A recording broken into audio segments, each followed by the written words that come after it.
Namaste. I was approached probably a couple of years ago about elevating the Dharma Sastha speed from whatever it is now to about 18 inches. And I had advised not to proceed with it because that can bring in a lot of harm to those who would make such a decision. So I thought I would just try to explain with whatever limited knowledge I have about the principles on which temples are built, consecrated and maintained. We all have our physical body, but then we have a subtle plane. Can we really quantify our mind, our intellectual abilities? Only based on the output we may try to assess. So the Sthula Shariram, the physical body, then the Sukshma Shariram, the subtle body. Then we have one more, the Karana Shariram, the causal body. Temples are built reflecting these shariras. Idols are installed and consecrated. The prana shakti is given. They are impregnated with the life form for a specific purpose. Everyone's true nature is Bhagavan, himself or herself. But due to our karma, we are all blinded one way or other. Our past karma and all those inborn tendencies which come to the active plane from time to time, they make us do more karma. Sometimes these actions, our own karma, work against our spiritual progress. This is why we need temples. When we look at Sanatana Dharma, which is not a religion at all, it is a very well-refined, purest way of life, founded on scientific principles. Here when I say scientific principles, it's beyond what the common man can comprehend, because that needs training. When it comes to learning anything, getting educated, becoming an engineer or a doctor or lawyer, you see, we don't mind investing 10 to 15 years, even 20 years. We continue to invest time to become an expert in the area. Similarly, if we can invest a little bit of time, need not be 10 and 15 and 20 years, probably a couple of years, try to understand our scriptures, the science behind them, life will be very fulfilling. Because temples are built based on the concepts coming from our Sanatana Dharma, the purest and the richest in the world. Sanatana Dharma provides a fertile soil for all religions to grow.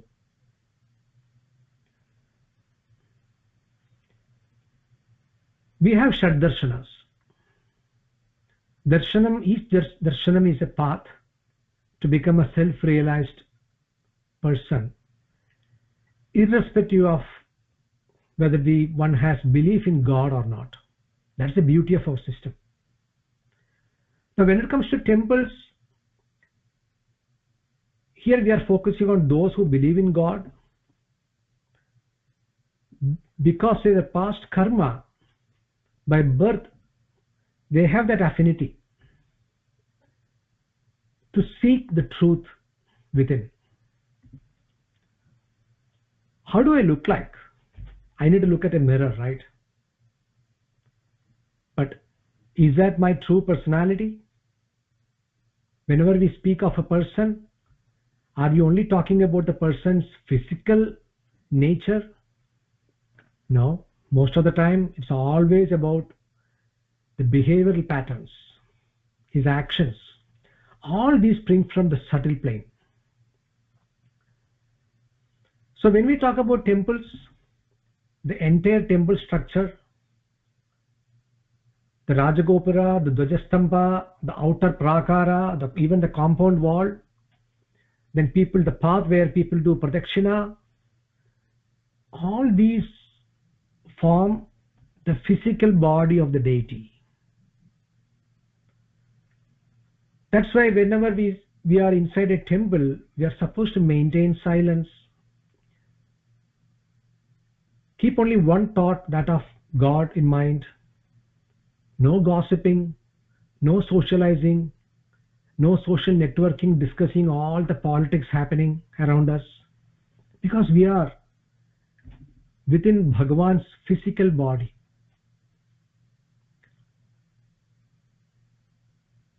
But then what about the subtle body? That is the most prominent one. Why does Shiva has a Shivalinga? Shivalinga is always worshipped because that represents the subtle body. It's called, our subtle body is also known as a Linga Shariram. Adi Shankara has written quite a bit on this topic in his scripture Drik Drishya Vivekam or Atman Atma Vivekam. The subtle body has 17 constituting elements, the 5 sensory organs, the 5 organs that help us bring into action, then the Jnanendriyas, interpretations through these organs, then Manas and Buddhi. These are the 17. So we may try to understand or limit ourselves to having probably 3 dimensions. Then we talk about time, space, so we may keep adding dimensions. Now through mapping, when we try to create this kind of a subtle body for a deity in a temple, we must know that the deity has so many dimensions. It is just not limited to 3, 4 or 5, or even today people talk about 7 dimensions. It's beyond that. So what elements are forming the deity's subtle body? It starts with the Adhara Shila, way below the Pitha, then the depression in it, then the Nidhi Kumbha, that is where we deposit gold, jewels and all that.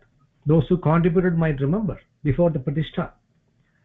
Then the Padmam, the Kurma Shila, the Kurmam, then the Yoganala, representing this part, the Napumsaka Shila, going beyond gender. Then comes the Pitha, then the idol. Does it stop there? No. Then it goes to the Kalasha on top of the Garbhagraha, and finally the floor level. Everything has to be proportioned well, because we are creating a Sagunakara Murti Swarupam, a specific form of God. We don't have gods. One God with infinite forms. So Dharma Shastra, a specific form of God. That this is where we have so many Sagunakara Murtis coming from the Nirguna Brahman. So we build the temple, we proportion these elements which are going to represent the deity's Sukshma Sharira in a combined way. So the Pitha, then the Vigraha, the idol of the deity, which is then bonded with the Pira through a process called Ashtabandham, now just become a single element, starting with the Adhara Shila up to the deity's idol. Now it has become inseparable. Only then the prana shakti is given. We have given birth to a Devata Surupam there. We follow all the rules prescribed by the Agama Shastra for that Devata. Depending on how the prana shakti was given, could be from the Vaidika Matam or the Tantra Shastra, we need to follow the corresponding rules. We can't keep mixing. How we run the temple cannot be influenced by a few individuals' logic mixed with their own ego. That's not allowed. It will harm them seriously. I have seen that for the past 50 plus years. When we conduct the so-called Ashtamangala Deva Prashna, we also see in some temples the deities are in agony. In some temples the deities are always in ecstasy. They're always happy. St. Louis temple is one where Dharma Sastha is always happy. How do we say that? When we walk into a temple, we experience the vibe, the vibrancy, the chaitanya. The experience is always above the plane of one's intellect. It is beyond logic. We may try to express the experience, but we cannot transfer the experience to another person. It must be individually experienced. That's why we have so many attempts through our Upanishads, Puranas, so many Dharma Shastras, Prakarana Grandhas, Vyakhyanas, trying to explain. Everything is an attempt. That means how to experience it. Having built a temple, adhering to Dharma, bringing in Artha,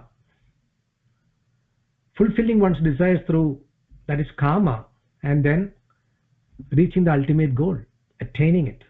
Actually, we are waking up to it. We are not achieving something there.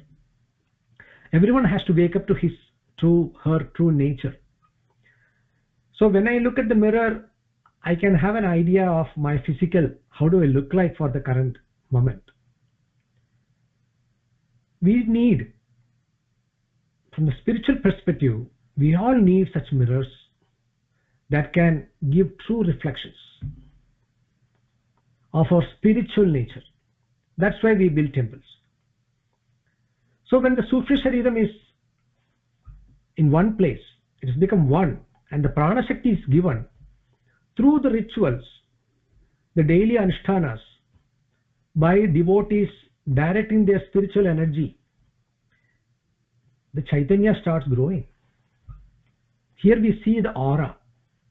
It keeps expanding, expanding, expanding. You would see this in many temples in India. Go to Tirupati or Palani or Tiruchendur or Kanchi, Puram, Ekambareshwara, any temple. So initially it starts with a few square feet, but then it starts expanding.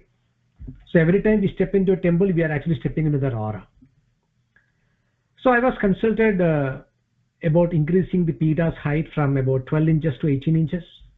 And at that time I said, that should not be done. So now you know why. It is one Sharira, subtle body. We cannot cut that into half. What will happen when we do that? The Chaitanya dies. Remember, we are not killing the Devata, Smula Prakriti, or the so-called Adi Dharma Shastra, the Mula Surupam. We are actually killing the prototype that we created and give birth to the Dharma Shastra. We are destroying. It's an attempt to destroy. But can we really destroy? The repercussions. It will react upon us, bringing in untold miseries. Longevity gets affected seriously on the part of those who make such bad decisions. So it's very important. Why be obsessed with physical dimensions when God is beyond dimensions, beyond space, beyond time? When we ordered 18-inch pita, we received 12-inch pita. That was God's decision. Otherwise, we would not experience that Chaitanya there, what is present there now, the vibe. So, when like-minded people come together, build temples, they do this with so much of devotion to Bhagavan, keeping in mind that this has to protect the entire community. So that way this temple is doing a great job. Why destroy the wavelengths? We should not do that. Or if you attempt to do that, because today I see that most people believe money could be used to do anything. Money could be used to replace anything. Unfortunately, they are wrong. There are several things which money cannot help replace. Temples are one of those. When we maintain the temple and maintain the sanctity, that itself is going to bring in the Aishwarya, the wealth. We don't have to go keep begging devotees for contributions. We would rather focus on the Chaitanya. So when we now separate the deity from the Pita, what actually happens is we are destroying the Chaitanya. It will first affect the Acharya who will be doing it. Then it will affect those who are ordering that to be done. That will be tragic. Let us not do that. Let us see instead how to direct, because this comes from pure ignorance. This is not intentional. Sometimes we get obsessed with these kind of thoughts. We need to remember, are these thoughts occurring in everyone who is visiting the temple? Probably not. That means only in few individuals. Their karma is trying to influence, dragging them. This is where we need to be smarter. We should not give in to those kinds of hints, wrong directions, guided by one's own past karma and tendencies. Bad logic. We have Nyaya Shastra for a reason. How to put the right logic in place and get rid of the bad logic. So let us stay away from bringing in any changes to a deity who is now keeping on expanding, who is already giving jnana to some who are actively volunteering in that temple. To those who are regular visitors, I should not say visitors, devotees, who love to be being part of that aura at least once a week. That's what is bringing in peace, happiness. Make your mind calm.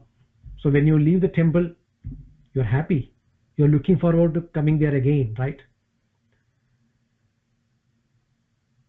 Just a couple of words. Thank you for your patience. Let's not bring in changes based on any logic, just because some think it must be elevated further, because we'll be bringing in serious harm. Let's not do that. Namaste.